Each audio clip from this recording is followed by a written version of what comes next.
ఈ మారథాన్ చేయడము లైక్ ఒక ఈవెంట్ లాగా చేశారా, లేకపోతే పబ్లిక్కి కనెక్ట్ అవ్వడానికి ఇది ఫస్ట్ స్టెప్ లాగా మీరు ట్రీట్ చేశారా? ఇది ఒక యాక్టివ్ లైఫ్ స్టైల్ పొలిటికల్గా యాక్టివ్ లైఫ్ స్టైల్ ఈవెంట్ అనే చేస్తున్నాను.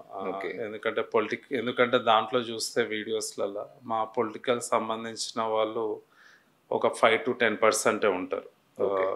ఎందుకంటే ఇది ఫస్ట్ టైం చేస్తున్నాం కాబట్టి మేము కూడా అసలు జెన్యున్గా ఎంతమంది వస్తారన్నప్పుడు దగ్గర దగ్గర 250 to 220 డాక్టర్సే ఇన్వాల్వ్ అయి ఉన్నారు దీంట్లో. సీనియర్ డాక్టర్స్ నుంచి ఇప్పుడు present 50 members doctors, only doctors వాళ్ళందరూ ఫస్ట్ టైం బయటకు వచ్చి దీంట్లో పార్టిసిపేట్ చేశారు. నాన్ పొలిటికల్ వాళ్ళు ఎప్పుడు పాపం ఎక్కువ కూడా ఉండరు, వాళ్ళ వర్క్ జాబ్ అన్నారు. అప్పుడప్పుడు ఫంక్షన్స్ వాళ్ళు అక్కడిక్కడ కలుస్తుంటారు. అట్లాంటి వాళ్ళు కూడా మంచిగా చేసారు అని చెప్పి చాలా మంది ఫీడ్బ్యాక్ ఇచ్చారు. అంటే అప్పటి వరకు విష్ణు అనేది నాకు కూడా ఎమ్మెల్యే గారు అల్లుడనే ఉంటుంది ఎక్కడ చూసిన ట్యాగ్. సో అట్లనే చూసేటోళ్ళు విష్ణు ఇది కూడా అదే అట్లనే అనుకున్నారంటే చాలా మంది. ఏదో చేస్తున్నాడు ఇట్లా అవుతుందా కాదా అని కూడా చాలా మా ఇంట్లో వాళ్ళు కూడా నమ్మలేదు. మా అత్త మా వైఫ్ కూడా అన్నది బిగ్ స్కేల్లో బాగా జరిగింది. మా వైఫ్ కూడా అన్నది అనమాట, అసలు ఇంత వస్తారని నేను కూడా అనుకోలేదని. సో అప్పుడే హ్యాపీగా అనిపించింది, అరే వీళ్ళందరూ మంచి ఒక ప్లాట్ఫామ్ పైకి వచ్చిర్రు అని చెప్పేసి.